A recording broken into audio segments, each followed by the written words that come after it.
नमस्कार, मैं अश्विनी आपके साथ केपी न्यूज बुलेटिन में। आइए देखते हैं इस वक्त के मुख्य समाचार। संत सेवालाल महाराज की प्रतिमा का अनावरण मंत्री प्रभु चौहान ने किया। हिजाब पंक्ति में फैसला सुनाने वाले कर्नाटक हाई कोर्ट न्यायाधीशों के लिए वाइक श्रेणी की सुरक्षा। हिजाब मामले में गैर हाजिर रहने वाले छात्रों की हम दोबारा परीक्षा नहीं कराएंगे, कानून मंत्री। उत्तराखंड में सरकार गठन को लेकर शाह के आवास पर भाजपा नेताओं की बैठक हुई खत्म। वोट पाने के लिए मोदी सरकार ने लुटाया खजाना, बनाई ऐसी योजनाएं, बेतहाशा बढ़ गया राजकोषीय घाटा, यशवंत सिन्हा। बैठक के दौरान दिल्ली सीएम केजरीवाल ने पंजाब के नए सीएम भगवंत मान की जमकर तारीफ की।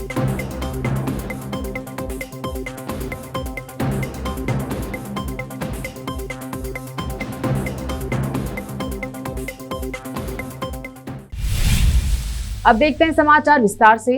शुरू करते हैं स्थानीय समाचारों से। औरा तालुका के मुर्की तांडा में संत सेवालाल महाराज की प्रतिमा के अनावरण के अवसर पर पशुपालन मंत्री प्रभु चौहान ने कहा कि वह औरा तालुका में मुर्की तांडा के समग्र विकास पर कड़ी मेहनत कर रहे हैं। मुर्की से औरात तक का रास्ता शानदार ढंग से बनाया गया है। जलीय जीवन मिशन के तहत हजारों करोड़ रुपए हैं। स्कूलों की कक्षाओं, आंगनबाड़ी भवन, सड़क की मरम्मत और हाई मास्क लाइट लगाने सहित पूरे तालुका में कई काम किए गए हैं। सरकार का समग्र लक्ष्य देश का समग्र विकास है। उन्होंने कहा कि शिक्षा और कृषि सहित सभी क्षेत्रों में आमूलचूल परिवर्तन लाने के प्रयास किए जा रहे हैं। देश के सबसे लोकप्रिय मुख्यमंत्रियों में से एक बसवराज बोम्मई ने साल 2022-23 के लिए बजट का प्रस्ताव रखा है। कल्याण कर्नाटक के लिए विशेष अनुदान दिया है। इस अवसर पर ग्रामवासी और अधिकारी उपस्थित रहे। केपी चैनल का कवरेज। अब देखते हैं समाचार राज्य के। मुख्यमंत्री बसवराज बोम्मई ने आज कहा कि राज्य सरकार के मुख्य न्यायाधीश ऋतुराज अवस्थी सहित कर्नाटक उच्च न्यायालय के 3 न्यायाधीशों को वाई श्रेणी की सुरक्षा प्रदान करेगी, जिन्होंने हाल ही में राज्य के शैक्षणिक संस्थानों में हिजाब पर प्रतिबंध को बरकरार रखते हुए फैसला दिया था। कन्नड़ विद्वान MM कलबुर्गी, जिनकी 77 वर्ष की उम्र में 30 अगस्त 2015 को धारवाड़ में उनके घर के दरवाजे पर गोली मारकर हत्या कर दी गई थी, ने 17 मार्च को धारवाड़ की एक अदालत में भावनात्मक बयान के दौरान अपने पिता के हत्यारों की पहचान की। कलबुर्गी की बेटी रूपदर्शी के ने एक व्यक्ति की पहचान करने के बाद अदालत में रो पड़ी। गणेश मिस्किन, जो अब 29 साल का है, जिसने उसके पिता को गोली मार दी थी। उसने प्रवीण चतुर की भी पहचान की, जो अब 29 साल का है, जो घर के पास मोटरसाइकिल पर गणेश का इंतजार कर रहा था। कर्नाटक के कानून और संसदीय कार्य मंत्री JC मधुस्वामी ने रविवार को कहा कि सरकार उन छात्रों की दोबारा परीक्षा नहीं कराएगी जो हाई कोर्ट के हिजाब मुद्दे को लेकर कॉलेज में अनुपस्थित रहे हैं। उन्होंने कहा, हम उन छात्रों के लिए परीक्षा आयोजित करेंगे जिन्होंने कर्नाटक उच्च न्यायालय के फैसले से पहले परीक्षा छोड़ दी थी, लेकिन उन छात्रों को अनुमति नहीं देंगे जिन्होंने अदालत के फैसले के बाद परीक्षा छोड़ दी है। मैं पहले ही विपक्षी नेताओं से इस बारे में बात कर चुका हूँ। कर्नाटक के शैक्षणिक संस्थानों में मुस्लिम लड़कियों के हिजाब पहनने के अधिकार को लेकर चल रहे विरोध प्रदर्शन में कैंपस फ्रंट ऑफ इंडिया सबसे आगे रहा है। एक कानून स्नातक पढ़ाई के बाद से CFI के साथ जुड़ा हुआ है। आठमुल्ला पुंजालकट्टे 1 वर्ष से संगठन की राज्य इकाई के प्रमुख रहे हैं। उनका कहना है कि CFI पुलिस की चुनिंदा जांच से खुश नहीं है और उन्होंने कहा कि उन्होंने हिजाब विवाद में न्याय पाने के लिए सुप्रीम कोर्ट का दरवाजा खटखटाया है। बेंगलुरु सिटी पुलिस ने रविवार को महाराष्ट्र से रिवॉल्वर और बंदूकों की तस्करी के आरोप में 29 वर्षीय शकील अहमद को शहर में गिरफ्तार किया। पुलिस ने आरोपियों के पास से 2 पिस्टल और 4 गोलियां बरामद की हैं। पुलिस ने कहा कि शकील के खिलाफ हथियारों की तस्करी के मामले लंबित है। शकील को 2019 में सेंट्रल क्राइम ब्रांच ने गिरफ्तार किया था। पुलिस ने कहा कि शकील महाराष्ट्र के अमरावती से हथियारों की तस्करी करता था और इसे बेंगलुरु में अधिक कीमत पर बेच रहा था। पुलिस ने कहा कि हथियारों की तस्करी के अलावा वह एक रियल एस्टेट ब्रोकर के रूप में काम करता है। अब लेते हैं एक छोटा सा ब्रेक, जल्द लौटते हैं ब्रेक के बाद। हिंदुस्तान के हर कोने में हम हैं मौजूद। 24 घंटे हालात पर गहरी नजर, खबरों से जुड़े चुपते सवालात और आपको दिखाता है धार्मिक, सामाजिक, राजनीतिक, लोकल और इंटरनेशनल न्यूज की सबसे बेहतर कवरेज, जो आपको रखती है हर पल बाखबर। देश और दुनिया भर की खबर के लिए देखते रहें केपी न्यूज 24/7।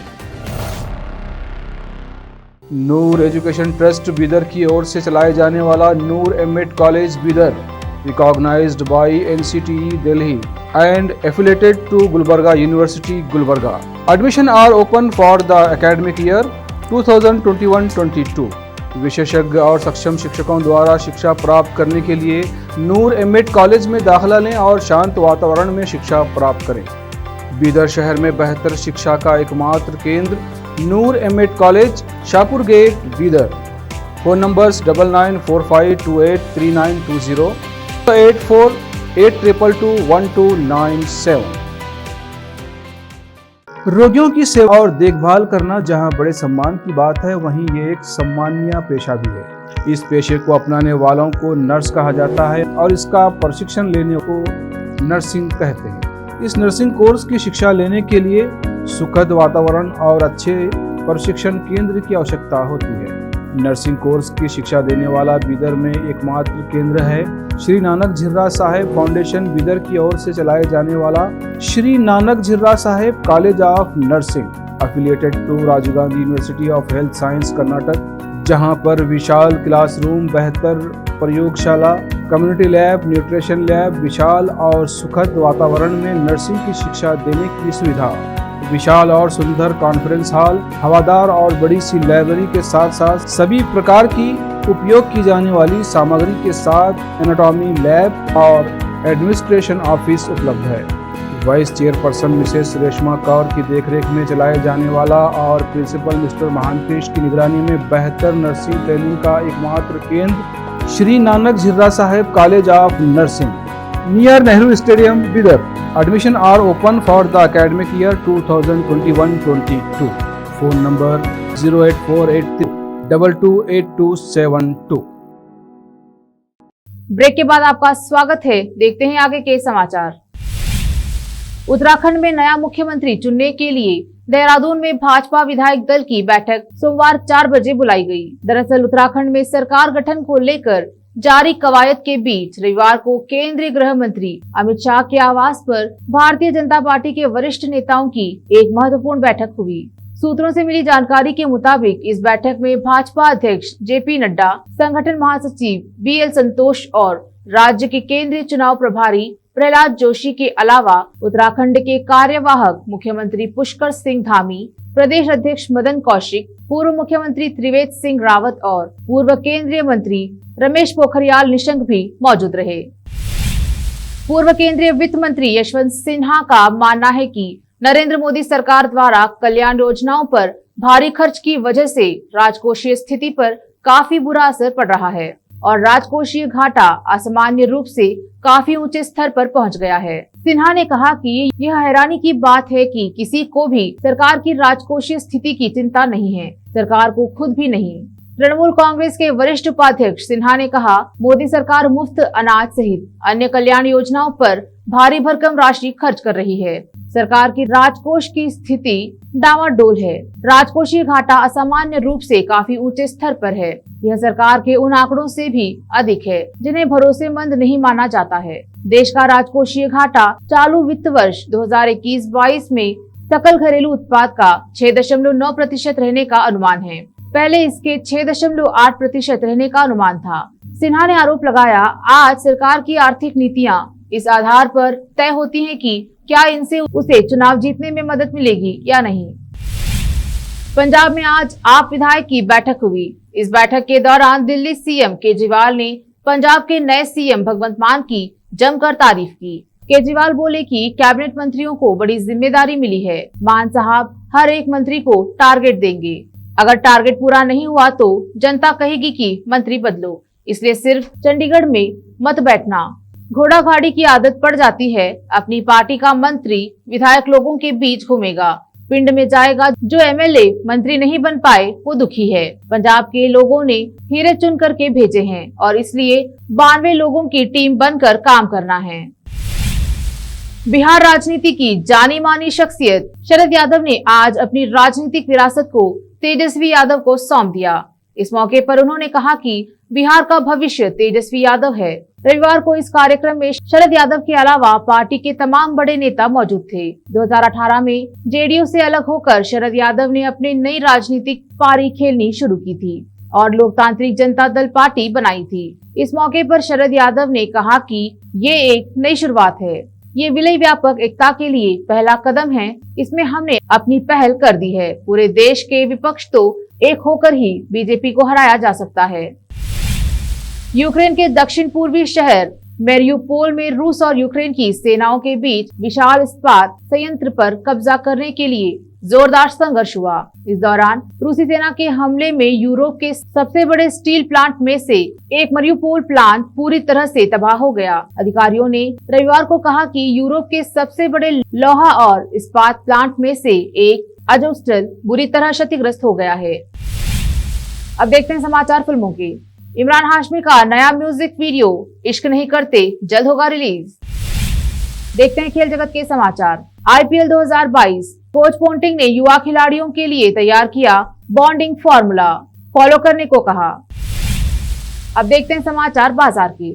महंगाई की मार, खाने पीने के सामान और महंगे होंगे। कंपनियों ने दाम बढ़ाने की शुरू की तैयारी। फिर से एक नजर आज के मुख्य समाचारों पर। संत सेवालाल महाराज की प्रतिमा का अनावरण मंत्री प्रभु चौहान ने किया। हिजाब पंक्ति में फैसला सुनाने वाले कर्नाटक हाई कोर्ट न्यायाधीशों के लिए वाइक श्रेणी की सुरक्षा। हिजाब मामले में गैर हाजिर रहने वाले छात्रों की हम दोबारा परीक्षा नहीं कराएंगे, कानून मंत्री। उत्तराखंड में सरकार गठन को लेकर शाह के आवास पर भाजपा नेताओं की बैठक हुई खत्म। वोट पाने के लिए मोदी सरकार ने लुटाया खजाना, बनाई ऐसी योजनाएं, बेतहाशा बढ़ गया राजकोषीय घाटा, यशवंत सिन्हा। बैठक के दौरान दिल्ली सीएम केजरीवाल ने पंजाब के नए सीएम भगवंत मान की जमकर तारीफ की।